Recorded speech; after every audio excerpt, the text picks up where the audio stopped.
दिल्ली की जल मंत्री और आम आदमी पार्टी के नेता आतिशी ने चीफ सेक्रेटरी को पत्र लिखकर दिल्ली में सीवर ओवरफ्लो की समस्याएं गिनाई।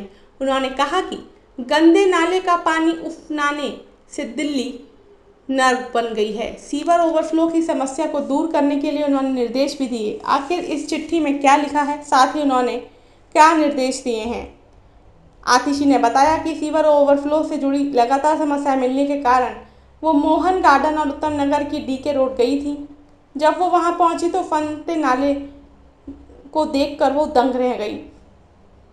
उन्होंने बताया कि दिल्ली के इन इलाकों को नर्क बना दिया गया है। इस तरह का सीवर ओवरफ्लो कई तरह की समस्याओं को जन्म देता है। इससे गंभीर संकट पैदा हो सकता है।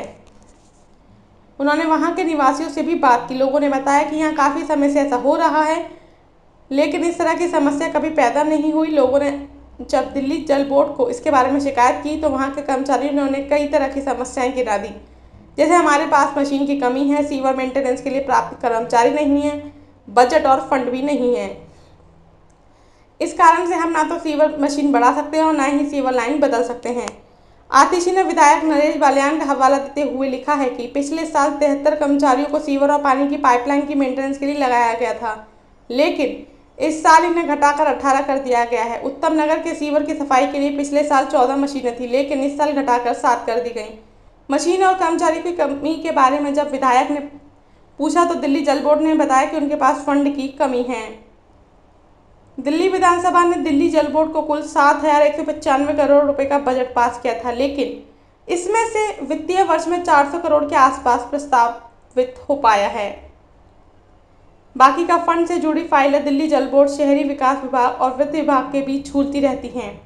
इस कारण दिल्ली जल बोर्ड के पास फंड की कमी बनी हुई है। चिट्ठी में कहा गया है कि दिल्ली जल बोर्ड में फंड की कमी का कारण मानव निर्मित वित्तीय संकट पैदा करने से हुआ है, यानी इंसानों की कमियों के कारण ही दिल्ली जल बोर्ड की फंड की समस्या से जूझ रहा है। साथ ही उन्होंने चीफ सेक्रेटरी को भी निर्देश दिए और उन्होंने कहा कि दिल्ली के हर हिस्से में सीवर समस्या को दूर करने के लिए पर्याप्त मात्रा में मशीनें और कर्मचारियों को तैनात किया जाए ताकि लोगों को इस समस्या से छुटकारा मिल सके। अगले 48 घंटे में दिल्ली जल बोर्ड को आवंटित किए गए बजट से पैसा दिया जाए। इस समस्या को पैदा करने के लिए जिम्मेदार लोगों पर एक्शन भी लिया जाए।